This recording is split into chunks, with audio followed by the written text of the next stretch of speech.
નમસ્કાર બાળકો, વિડિયો લેક્ચરમાં તમારું સ્વાગત છે.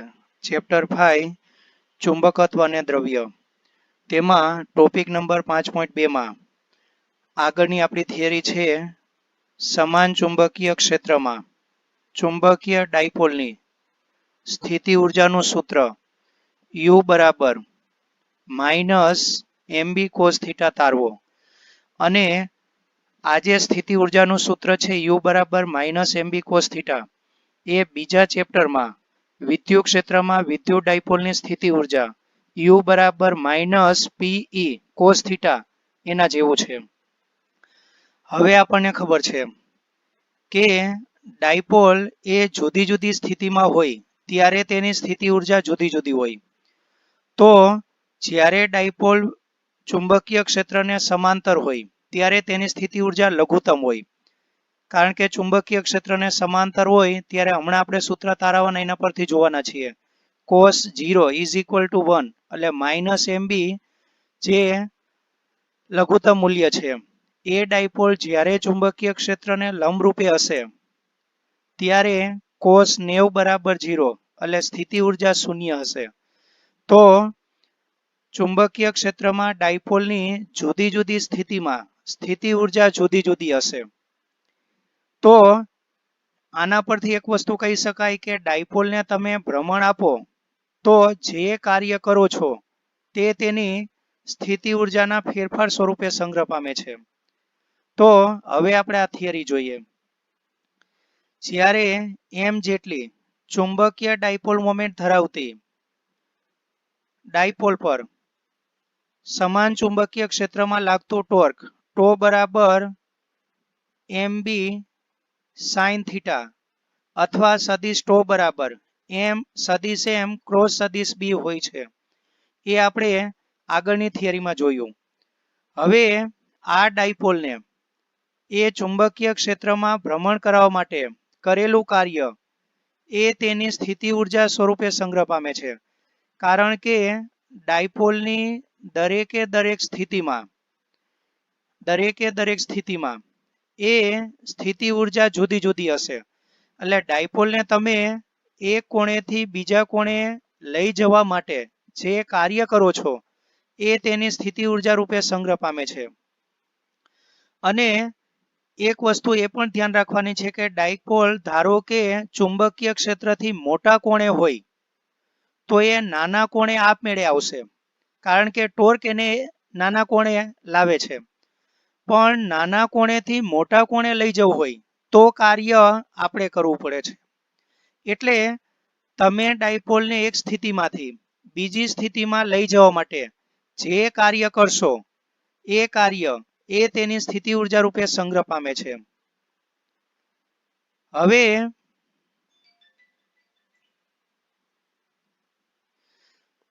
ધારો કે ડાયપોલને સંતુલન સ્થિતિ એટલે ડાયપોલ એ ચુંબકીય ક્ષેત્રની દિશામાં ગોઠવાય એ તેની સંતુલન સ્થિતિ કહેવાશે.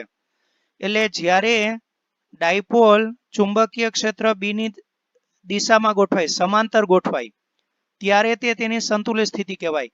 અને સમાંતરમાં પણ આપણને ખબર છે કે n ધ્રુવ પર ચુંબકીય ક્ષેત્રની દિશામાં બળ લાગે. એટલે n ધ્રુવ એ જ્યારે ચુંબકીય ક્ષેત્રની તરફની દિશામાં ગોઠવાય અને s ધ્રુવ એની વિરુદ્ધ દિશામાં ગોઠવાય, એટલે કે આ જગ્યાએ ગોઠવાય, ત્યારે ડાયપોલ એટલે જ્યારે ડાયપોલ ચુંબકીય ક્ષેત્રને સમાંતર એવી રીતે ગોઠવાય કે n ધ્રુવ એ ચુંબકીય ક્ષેત્રની દિશામાં રહે અને s ધ્રુવ એ ચુંબકીય ક્ષેત્રની વિરુદ્ધ દિશામાં રહે, ત્યારે એ તેની સંતુલિત સ્થિતિ કહેવાય.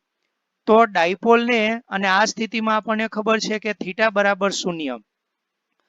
તો હવે ડાયપોલને સંતુલિત સ્થિતિમાંથી જો આપણે ડેલ્ટા થીટા જેટલા સૂક્ષ્મ કોણે ભ્રમણ આપવું હોય તો એ માટે કરવું પડતું કાર્ય જેવી રીતે રેખીય ગતિમાં W બરાબર F × D હતું, તેવી રીતે ચાક ગતિમાં W બરાબર ટો × થીટા પરથી અહીં સૂક્ષ્મ કોણે કાર્ય થતું, સૂક્ષ્મ કોણના ભ્રમણ માટે કાર્ય થતું હોવાથી એ કાર્ય પણ સૂક્ષ્મ હશે. એટલે સૂક્ષ્મ કાર્યને આપણે dw અને સૂક્ષ્મ કોણીય સ્થાનાંતરને d થીટા કહીએ. તો dw બરાબર ટો ઇન્ટુ d થીટા. હવે ટોની ઉપરથી કિંમત મૂકીએ તો ટો બરાબર mb sin theta into d theta. હવે જો આપણે ડાયપોલને પ્રારંભિક કોણ થીટા i બરાબર 0 થી અંતિમ કોણ થીટા f બરાબર થીટા કોણે ભ્રમણ આપવા માટે થતું કુલ કાર્ય શોધવું હોય તો એ આપણને સંકલનથી મળે.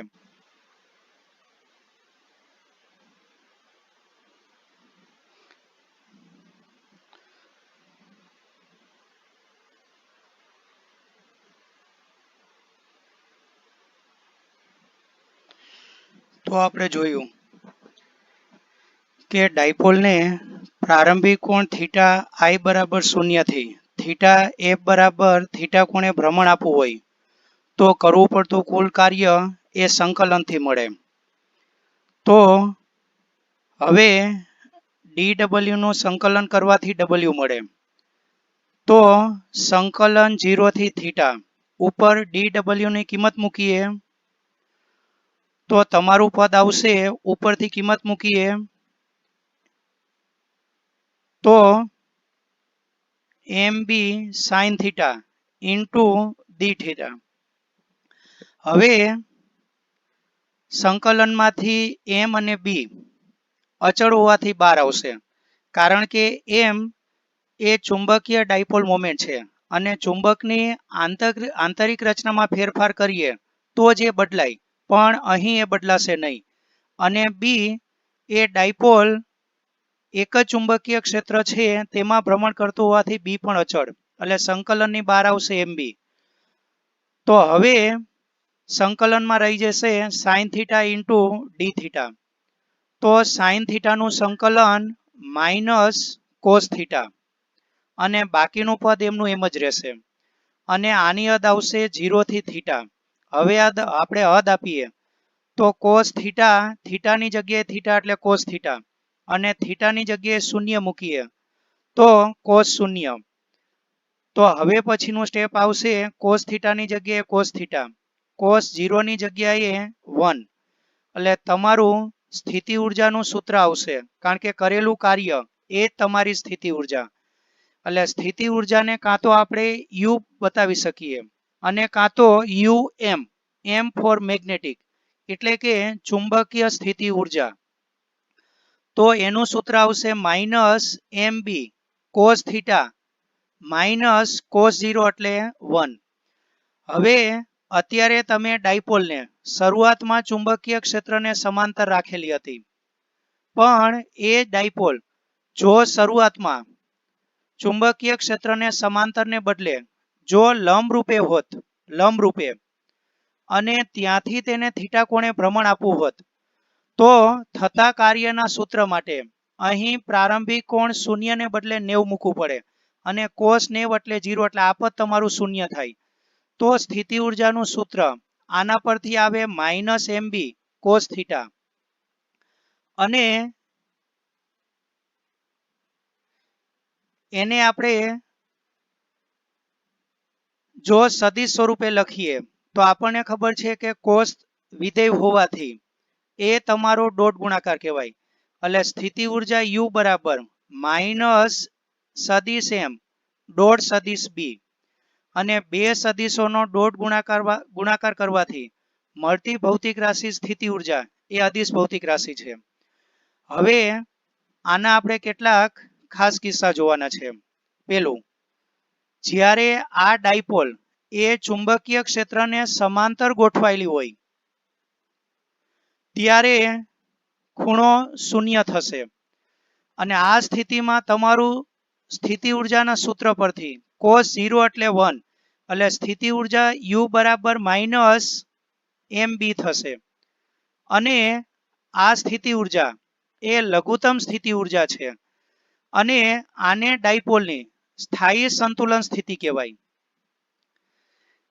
સ્થાયી સંતુલન સ્થિતિ એટલા માટે કહેવાય કે આ સ્થિતિમાંથી તમે ડાયપોલને સેજ ઉપર કે નીચે લઈને છોડી દેશો તો ફરીથી એ ત્યાં જ આવીને ગોઠવાઈ જશે, એટલે આ તેનું ઘર કહેવાય.